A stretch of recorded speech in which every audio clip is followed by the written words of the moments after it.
What's up, guys? This is Omega Primus, and I just got done watching Teenage Mutant Ninja Turtles a day early at my local theater, and they were handing out these cool dog tags, I guess. So I'm just holding up my ticket up to the camera just to prove to you guys that I actually saw the movie, so when I give my review, you'll know that I did see it. This is actually the first cool thing I actually gotten from the movie theater. I know lots of people usually get, like, movie posters and stuff. I never get posters whenever I go to the movies, but the guy was asking me and my friend which one was our favorite Ninja Turtles, and I told him mine was Leonardo, and he was digging in a box or something, and it was these cool dog tags. Here's a description of Leonardo there on the left side. His key phrase is, "We are here to protect them, all of them, and stand back." So, nice little dog tag. On the back says Teenage Mutant Ninja Turtles 2014. So this is my fourth dog tag now. The other dog tags I bought from the store. This is actually a cool one that I got from the theater. Alright, so time to give my review, guys. I'm Omega Primus, and I'm going to say this before I start my review. If you're a fan of this movie, you might as well just stop watching this video. Just click it off, stop watching it right now because you're not going to like what I have to say. Or stick around and watch this entire review. It's up to you, and feel free to disagree with me in the comment section or dislike this video. At this point, I don't even care if this becomes the most disliked video on YouTube. To be fair, I did set aside my inner fanboy for this movie, and I did go in with very low expectations. The more I thought about this Ninja Turtle movie, the more I started to realize this is just history repeating itself for the new generation. I caught on to Ninja Turtles from, I'd say, the late 80s during the original cartoon, and early 90s when the live-action movie started to make its way to theaters, and I was a Ninja Turtles fan for life. Now we have the brand new Nickelodeon cartoon that started airing back in 2012 and is still growing strong and is a huge success to both kids and adults. And now it's 2014 and we have this new live-action movie directed by Jonathan Liebsman and produced by Michael Bay. But I want to say that Michael Bay might have had a very big involvement in this film because it shows in the action sequences and the sound effects during certain scenes, a la Transformers, anybody? So, with that said, it is pretty much history repeating itself for the younger generation. I think this new movie is going to mostly appeal to the kids. As for the adults, I truly believe the adults are going to be split on this. A few adults might like it, and a few others are just going to think this movie is complete and utter garbage. I'm on the side of complete and utter garbage, and I am a Ninja Turtle fan, and I apologize to my fellow Ninja Turtle fans, but I was really bored watching this movie. Just nothing was doing it for me. Nothing. I was watching these sequences, and I was like, I should be enjoying this, but I wasn't. I was getting bored, really bored. It was getting to the point where I wanted to get up and leave the theater. And I know I said this is kind of like history repeating itself, but actually we got CGI turtles this time around. Also, Master Splinter is 100% CGI, and the CGI animation in this movie is a little bit too much for me, or a little bit too much for my taste. It's a little bit too cartoony in a way. It's like watching cartoon characters interact with live action characters, and it was just too much for me. I'm sorry. At least with the original, 1990 movies, yeah, I know they were guys in costumes with, animatronic heads, but at least they were there, and they were believable. Because they were there. Now with this new CGI turtles, it's like a little bit too cartoony. For my taste, that is. I don't know about you guys if you've seen the movie. So, I'm going to try and remember or recall everything I just saw for this review because when I got up after the credits started to roll and left the theater, I wanted to forget about everything I just saw. So the movie opens up with a cool opening credit sequence with like animated comic book panels going across the screen telling the history of basically Master Splinter and the Turtles and how they come in contact with the ooze and mutated and all that stuff. After that, the movie starts out with Megan Fox as April O'Neil.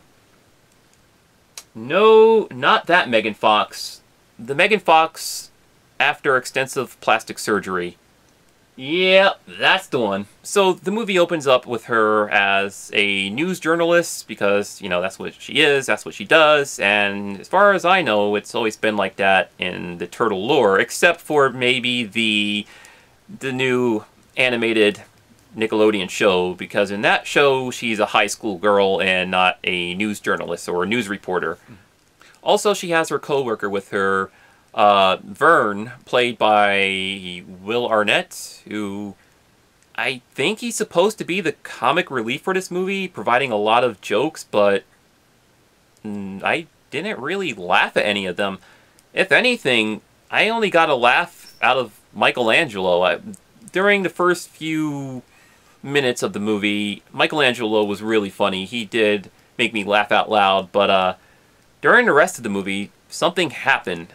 It's like the rest of the movie just went downhill and nothing was really exciting me. I was just super bored. And Whoopi Goldberg was in this movie as, I guess, April O'Neil's boss. She was really not needed in this movie. I think she was only in it for like 2 scenes. 2 scenes, and then she was like gone. So let's fast forward a little bit up until the point where April O'Neil finally meets up with the 4 Ninja Turtles, Leonardo, Raphael, Michelangelo, and Donatello. And of course, April O'Neil recognizes the 4 names because, surprise, surprise, they were actually her pet turtles from her childhood. Because her father was a scientist who worked with Eric Sachs, played by William Fichtner. If you don't know who that is, he's the evil bank dude from the Dark Knight movie. But yeah, they were doing experiments on the 4 turtles when she was a child. And they were also doing experiments on Master Splinter. Something happens, a huge fire breaks out in the laboratory. She ends up saving the 4 turtles and the rat, and I guess they all went down into the sewers after she saved them. Or, to be fair, she actually released them by a sewer opening. So, basically, yeah, by the sewers. This is where the movie kind of lost me as a Ninja Turtle fan. And once again, I apologize to other Ninja Turtle fans out there. I know usually sometimes it is easy for you guys to accept this stuff, but for me, not so much. And this is all being told in a flashback, and it's showing the time lapse of Splinter, you know, mutating into a fully mutated rat, along with the 4 Ninja Turtles. Yeah, about that. As far as I know from the Turtle lore, Master Splinter was kind of always, well, except for the first movie, but in other iterations of the Ninja Turtles, you know, like the comic books and stuff, he always went by the name of, I think, Hamato Yoshi. And, you know, he got mutated into a rat. Yeah, in the original movie, he was just a pet rat of Hamato Yoshi who learned martial arts from him. But in this new movie, he's just a mutated rat who finds a book about martial arts, and he learns it from that book, and then he teaches the martial arts to his so-called sons, in other words, the 4 Ninja Turtles. So I guess Splinter, you know, after he trains them martial arts over the years, he also trains them to be, you know, like the vigilantes, I guess, to protect the citizens above, because they live in the sewers throughout most of their entire lives, and they're not really allowed up above in public. So the 4 turtles finally bring April O'Neil down to their lair to meet Master Splinter. Master Splinter recognizes April from, I guess, her childhood and from when he was a normal rat. Explains that Shredder is the evil one, and also Eric Sachs is evil as well, but he doesn't really seem too evil in this movie. Even at the part when he was, you know, trying to be evil, it seemed like he was trying a little bit too hard, and the dialogue that he was giving was just...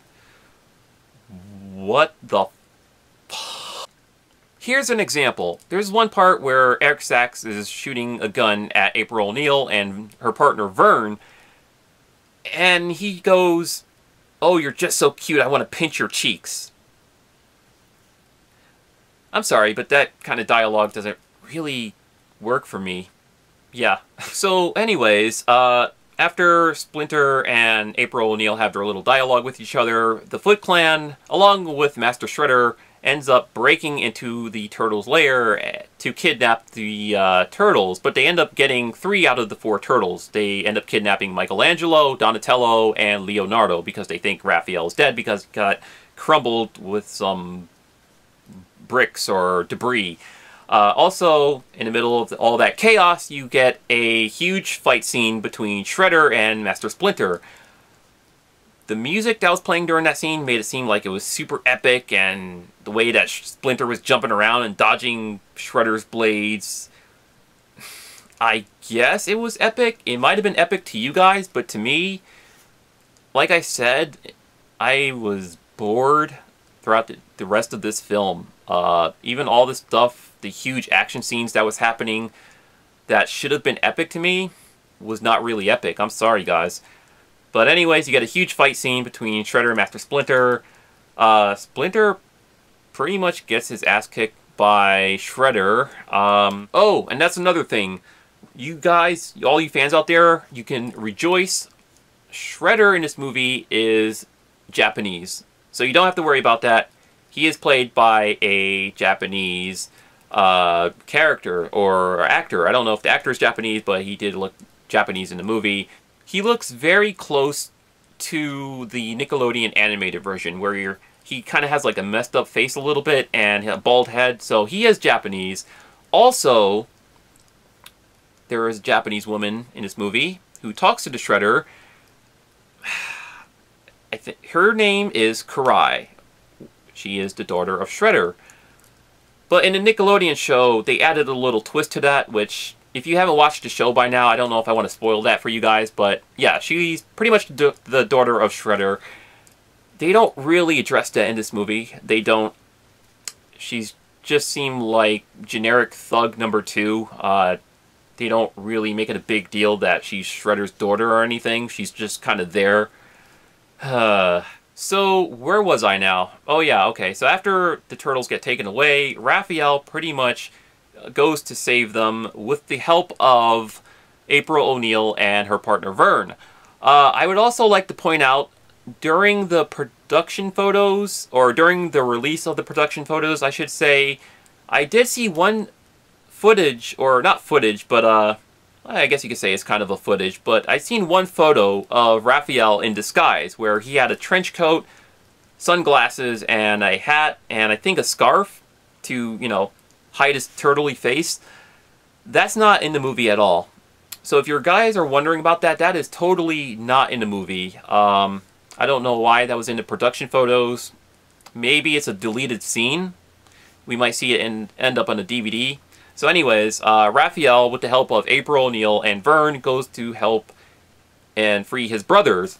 And they're being held in captivity by Eric Sachs because I guess the whole evil plan is that Eric Sachs wants to take the ooze inside the turtle, or inside their bloodstream. I don't know. He wants to take the ooze from the turtles because I guess Shredder's going to release a deadly toxin in the city, which is deadly to humans, and Eric Sachs is going to, I guess, pose as a hero because the ooze is the cure to that toxin, something like that.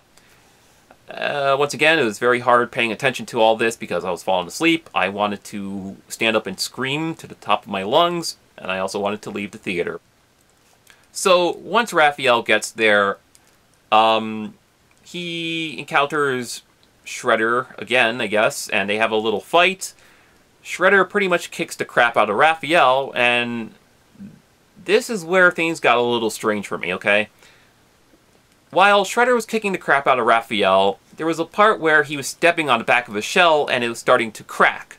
After the scene where the other Ninja Turtles get free from captivity, and they all pretty much try to escape the secret base they were at, they find out that they are bulletproof. That, I guess, bullets are able to bounce off their shells and maybe skin. I don't know. It looked like parts were bouncing off their skin a little bit, but it's mostly their shells. And I'm like, so they're bulletproof, but you're telling me Shredder was somehow able to crack Raphael's shell by stepping on it? So basically the movie's trying to tell me Shredder is stronger than bullets? For you guys who saw the movie, maybe you could explain that a little bit better to me. Exactly what the hell was that? If Shredder was able to crack Raphael's shell, but bullets are unable to penetrate it. So after they all find out they're bulletproof, you get this huge action scene of a huge, like, 18-wheeler or a huge, like, truck going down the slope of a mountain, a snowy mountain, I might add, and you got the turtles sliding it down along with it on the back of their shells, and they're all, like, swirling around and trying to dodge the Foot Clan and stuff like that. Also, you get that one scene that was in the trailer where I think Donatello launches Raphael into a Humvee, and he just pretty much destroys the thing with his shell, and I'm like, what? Because earlier Shredder cracked his shell and they found out, yeah, they were bulletproof, and I guess that would mean his shell would be strong enough to destroy that Humvee. So, anyways, everything is moving along very rapidly, very quickly. This is a very fast-paced movie once things get going. I believe the movie was super short. It was like an hour and I think maybe 20 minutes long. After that huge action scene of the truck going down the snowy slope, they all pretty much go to the top of a building to stop the Shredder. Also in the middle of that scene, they find a lot of foot soldiers, if you want to call them foot soldiers. I mean, they're not the foot soldiers I grew up with. Now, I don't care if the foot soldiers have guns, because even in the original cartoons they had guns, but at least they could have made them look like ninjas. They don't even look like ninjas in this movie. They look like just generic soldiers with Halloween masks, bad Halloween masks. So after the turtles run into, like, crap load of foot soldiers, and I'm thinking, alright, this is awesome. They're going to have a badass fight against all these foot soldiers, and nope. That doesn't happen in the movie. Instead, they just close a giant door between them and the foot soldiers and kind of run away. Yeah. So, they all end up in the elevator going up to fight the Shredder, and during the whole elevator sequence, Mikey starts to sing, and they all started dancing. It's a fun little scene. You probably saw this in the trailers millions of times. Also, people were saying Leonardo was twerking. I don't think he was twerking.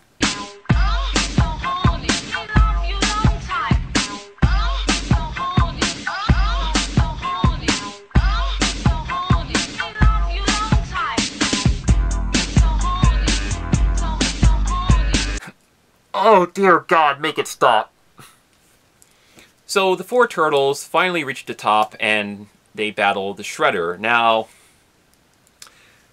I would say the fight lasted a good while. I guess you could say it was epic, but it didn't really do anything for me. I mean, I was just sitting there bored out of my mind, wishing I was dead or had a gun to blow my own brains out or something. But yeah, they were all fighting the Shredder. He did this thing with his blades, I guess. He was like flinging his arms like that, just kind of like flinging out his blades that he had on his wrist to the turtles, and they were all kind of like retracting back onto his armor. I don't know why, that just kind of not worked for me at all. It was just like, you know, out of all the different types of Shredders, from the comic books, the cartoons, the classic movies, this Shredder really did not get me all that excited. I'm sorry. So they all end up hanging off the long part of the tower, the radio tower, whatever. All four turtles, including the Shredder and April. I don't know if I should spoil this for you guys.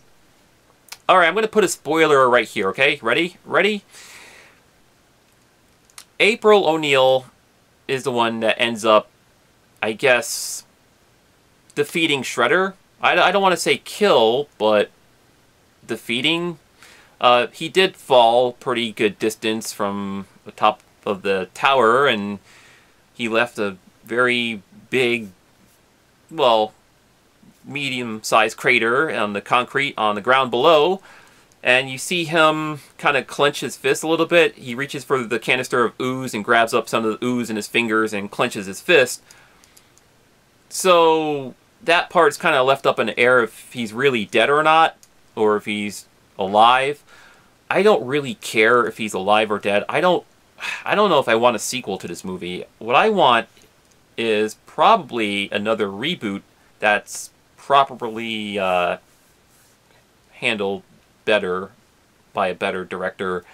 In a way,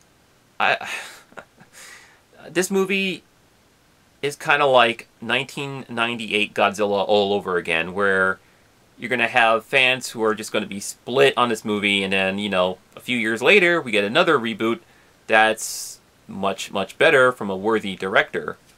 So after they all get done defeating the Shredder, you get a fun little scene with April O'Neil talking with Vern at the end, and all of the turtles finally show up in this thing right here.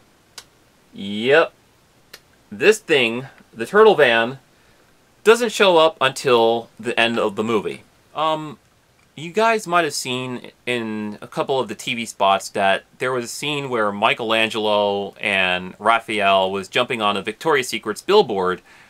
That's during the mid-credits. Yeah. It's not really in the movie until, let's say, midway through the credits at the end, at the very end.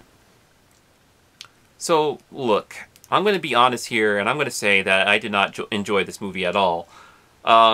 I know many of you will disagree with me, many of you will dislike this video. I could care less. I gotta be honest here. This is why I'm not a sellout, because people who are sellouts have to go against what they really want to say and bullshit you. I'm not going to bullshit you, okay? And like I said at the beginning of this video, I was being fair by setting aside my inner fanboy and going in with low expectations, and even before I went in to see this movie, I told my friend I was going to kind of try to treat this movie like a cartoon, because I didn't really buy the CGI all that much. The CGI just didn't really look all that incredible to me. I'm sorry, it looked a little bit too animated for my taste. And even with so many options for me to, I guess, try to enjoy this movie, nothing was working for me. Nothing was working for me at all. And if I would give this movie a rating, I would give it a 5 out of 10. Last week I went to see Guardians of the Galaxy from Marvel Studios. That was a much better film. If you walked up to me on the street and asked me which one you should go see, I would tell you go see Guardians of the Galaxy. Do not watch Teenage Mutant Ninja Turtles. If you're on the fence about watching this movie and you want to wait until Netflix or DVD, then I would say you're not doing anything wrong by doing that. I would say, by all means, do that, okay? Just wait until it shows up on Netflix or something. Man. I know a lot of fans out there are going to disagree with this video, and I apologize, because I am a Ninja Turtle fan myself, and I enjoyed almost every iteration of the Ninja Turtles, okay? The classic cartoons, the 2003 cartoon series. I even enjoyed the brand new 2012 cartoon series. I enjoyed some of the comic books. I did enjoy the first 2 live-action movies from back in the days. The third movie I did not really enjoy all that much, where it dealt with time travel and all that crap. But this movie, I'm sorry, 5 out of 10. Feel free to disagree with me. And like I said, I'm just being 100% honest in this video. I'm not sugarcoating anything. If I don't like something, and of course I'm going to be honest about it and talk about it. And now, it's time for me to watch this video get tons of dislikes. Alright, so I'm Omega Primus. Thanks for watching my review on Teenage Mutant Ninja Turtles. If you're going to see it, if you're still going to see it, that is, and you're just going to ignore everything I just said, probably pay for a matinee. That way you won't be too pissed off coming out of the theater because you paid less for this. I paid, what, $10.50? Damn near $11 for this movie. And it totally was not worth it. Go see Guardians of the Galaxy, guys. Just go see that movie. Much better film. Yeah. Trust me on that. Trust me.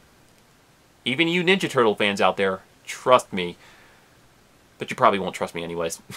Alright, peace out.